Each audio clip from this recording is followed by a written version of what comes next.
Hello बच्चों, let's read the question. Question says if bisectors of angle A and angle B of a quadrilateral ABCD intersect each other at P, B and C at Q, of C and D at R, of D and A at S, then PQRS is a option A is rectangle, option B is rhombus, option C is parallelogram, option D is quadrilateral whose opposite angles are supplementary. First we see the key concept. Two angles are said to be supplementary if their sum will be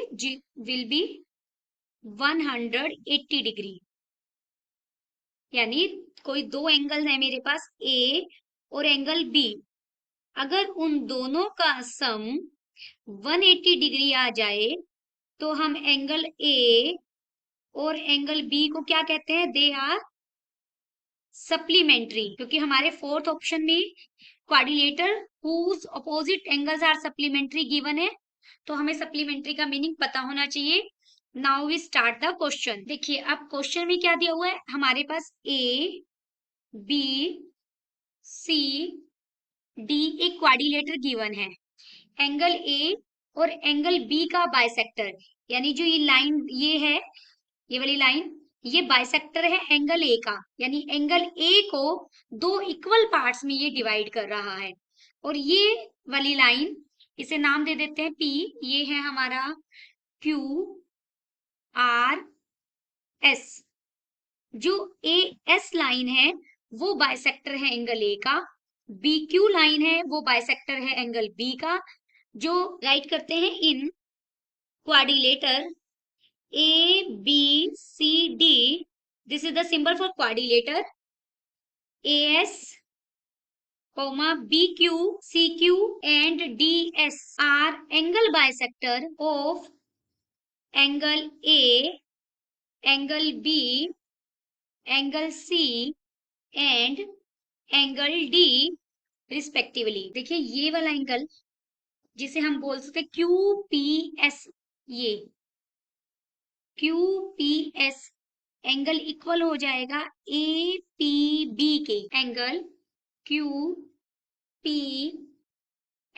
equal होगा angle APB.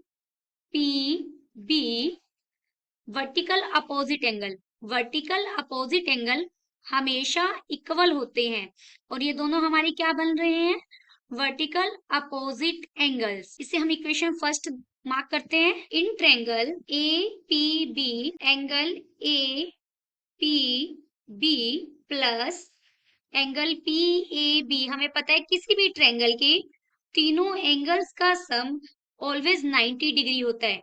तो हमने तीनों triangle A P B के तीनों angles का सम 180 degree right कर दिया. This implies हमारे पास एंगल ए पी बी तो नहीं हमें पता, लेकिन एंगल पी ए बी क्या है? एंगल है ए का हाफ, क्योंकि जो ये एपी लाइन है ये बाइसेक्ट कर रही है. अगर ये बाइसेक्ट कर रही है तो ये दो इक्वल पार्ट्स में डिवाइड करेगा एंगल को. ये वाला पार्ट और ये वाला पार्ट इक्वल होगा, तो इसे मैं एंगल ए बाय 2 लिख सकती हूँ, प्लस इसे हम लिख सकते हैं angle B by 2 is equal to 180 degree. जब हम इसे सोल्व करेंगे बन जाएगा angle A P B is equal to 180 degree minus 1/2 of angle A plus angle B. My equation second from first and second.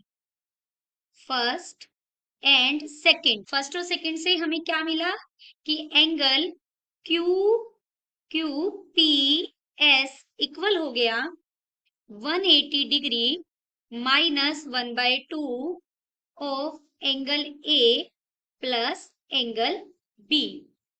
This is my equation third. Similarly angle Q R S equal हो जाएगा, Q R S हमारा कौन सा angle बनेगा? Q R S, Q R S equal हो जाएगा 180 degree minus half of angle C plus angle D. Equation 4. From third and fourth, we get angle QPS plus angle QRS is equal to, हमने इनको add कर दिया, 180 और 180 add होकर 360 degree बन जाएगा, माइनस 1/2 बाहर आ जाएगा.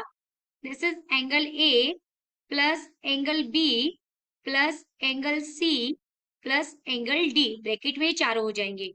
इक्वेशन सेकेंड, थर्ड और फोर्थ को हमने ऐड कर दिया. This is equal to 360 degree minus 1/2. और ये क्वाड्रिलेटर के चारों एंगल्स हैं. क्वाड्रिलेटर के चारों एंगल्स का सम हमेशा 360 डिग्री होता है. तो ये हो गया 360 degree minus 180 degree. This is equal to 180 degree. Finally हमें क्या मिला? Angle QPS plus angle QRS is equal to 180 degree.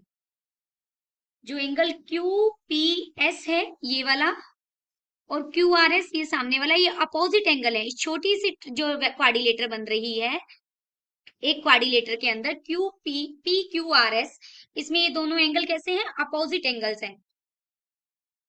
So PQRS is a quadrilateral whose opposite angles are supplementary. क्योंकि दोनों का सम कितना अपोजिट है और दोनों का सम कितना आ गया? 180 डिग्री. तो दीज आर सप्लीमेंट्री. है ऑप्शन डी हमारा करेक्ट हो गया. Option D is correct. बाकी सभी ऑप्शन हमारे कैसे हो गए? इनकरेक्ट. और ऑप्शन डी हमारा करेक्ट हो गया. Hope you understood it well. Best of luck.